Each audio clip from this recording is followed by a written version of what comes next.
Daan-daang job applicants ang dumagsa sa job fair ng Civil Service Commission sa isang mall sa Quezon City ngayong araw. Nasa mahigit 8,000 trabaho alok sa job fair ng CSC. Sa iba't ibang rehiyon sa bansa, si Bien Manalo sa Sentro ng Balita, live.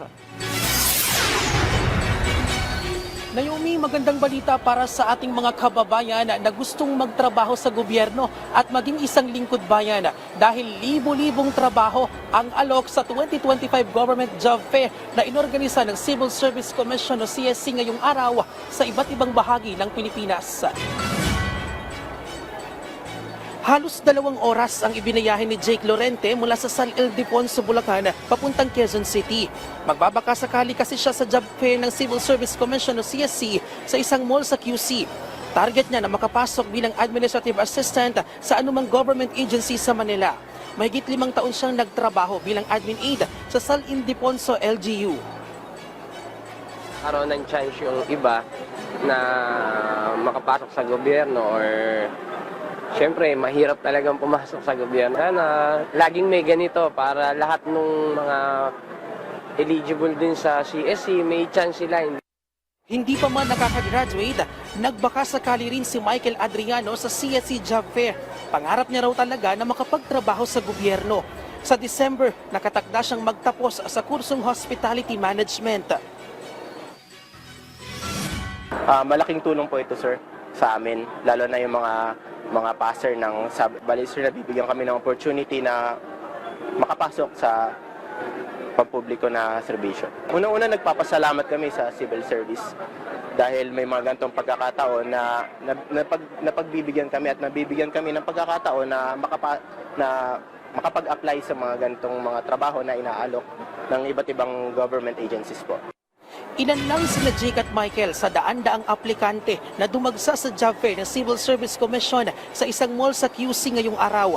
Bahagi ito ng selebrasyon ng kanilang ika-100 at 25 anibersaryo. Mahigit 200 ahensya ng gobyerno ang lumahok sa job fair sa 15 regional venues sa buong Pilipinas. Alok ang mahigit 8,000 trabaho. Ito na ang pinakamataas na bilang ng job vacancies sa kasaysayan niya ng job fairs ng CSC. Mas mataas ito sa target na higit 6,000 job openings ngayong taon.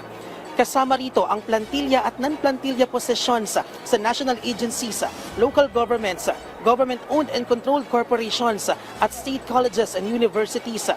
Karamihan sa mga alok na trabaho ay administrative at clerical works at job orders. Ilan sa requirements ay fully accomplished personal data sheet na maaaring ma-download sa CSC website, performance rating sa kasalukuyang trabaho, kopya ng Certificate of Eligibility o lisensya at transcript of records. Nagsimula ang job fair noong September 2 at tatagal hanggang ngayong araw.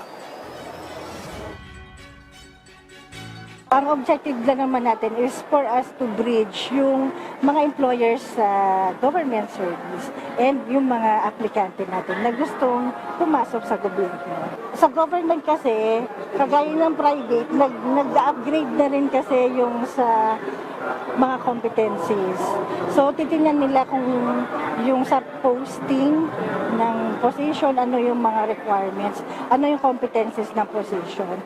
Sa National Capital Region o NCR, 25 government agencies ang nakiisa sa job fair, kasama na ang Department of Labor and Employment, National Center for Mental Health, Social Security System at University of the Philippines.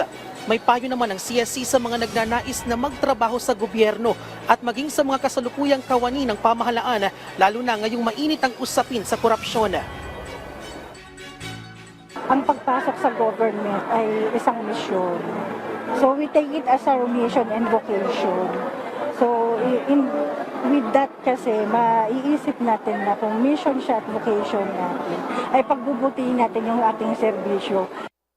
Ngayon, para naman sa ating mga kababayan na gusto pang humabol ay ayon sa CSC, bagamat puno na o naabot na ang maximum number ng pre-registered applicants sa NCR, base sa kanilang QR code na ibinigay kung saan dapat muna o kailangan muna magparehistro ng mga aplikante.